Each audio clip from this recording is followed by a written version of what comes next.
तो श्रद्धा murder case रहस्य की परतों में लिपटा हुआ दिखाई दे रहा है। दिल्ली पुलिस अभी भी आरोपी आफताब के सच और झूठ में उलझी हुई दिखाई दे रही है। ये खास रिपोर्ट देखिए।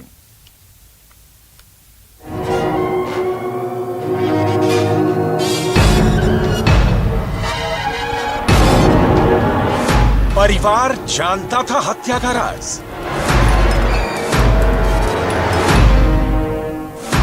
मर्डर के बारे में जानते थे आफताब के पिता। आफताब के परिवार पर पुलिस की नजर। श्रद्धा मर्डर केस से आरोपी आफताब अमीन पूनावाला की मुश्किलें बढ़ने वाली हैं, क्योंकि अब पुलिस के रडार पर आफताब का परिवार आ गया है। दिल्ली पुलिस सूत्रों के मुताबिक आफताब के पिता अमीन पूनावाला पर दिल्ली पुलिस की कड़ी नजर है। श्रद्धा का 2020 का शिकायत पत्र सामने आने के बाद दिल्ली पुलिस को शक है कि अमीन पूनावाला लगातार अपने बेटे आफताब के संपर्क में थे। सवाल उठ रहे हैं कि आफताब के पिता ने उससे कभी श्रद्धा के बारे में क्यों नहीं पूछा।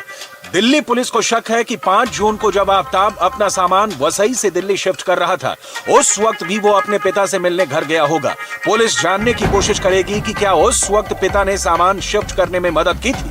23 नवंबर 2020 को नाला सोपारा की तुलेंज पुलिस को श्रद्धा ने आफताब के खिलाफ शिकायत दर्ज कराई थी, लेकिन 19 दिसंबर 2020 को उसने अपनी कंप्लेंट वापस ले ली थी। उसमें उसने दावा किया था कि आफताब के पिता के समझाने के बाद ही उसने आफताब के खिलाफ अपनी शिकायत वापस ली थी। श्रद्धा ने शिकायत वापस लेने वाली चिट्ठी में लिखा था, आफताब के माता पिता मेरे घर आए और उन्होंने कहा कि आपसी झगड़े होते रहते हैं। आफताब के पिता और माता के समझाने के बाद मैं अपनी शिकायत वापस ले रही हूँ। पुलिस इस बात की जांच कर रही है कि कहीं आफताब के किए अपराध की जानकारी उसके पिता और परिवार के दूसरे लोगों को तो नहीं थी, क्योंकि परिवार आफताब की गलत आदतों को लेकर उसका बचाव कर रहा है। इसके अलावा दिल्ली पुलिस ड्रग्स के एंगल्स को भी खंगाल रही है, क्योंकि सूत्रों के मुताबिक आफताब ड्रग्स का आदी था और इसके लिए वो वसई, मीरा रोड और भायंदर के ड्रग्स पेडलर्स के संपर्क में भी था। आफताब के गुनाहों की कड़ियों को जोड़ने के लिए दिल्ली पुलिस लगातार उसके दोस्तों से पूछताछ कर रही है।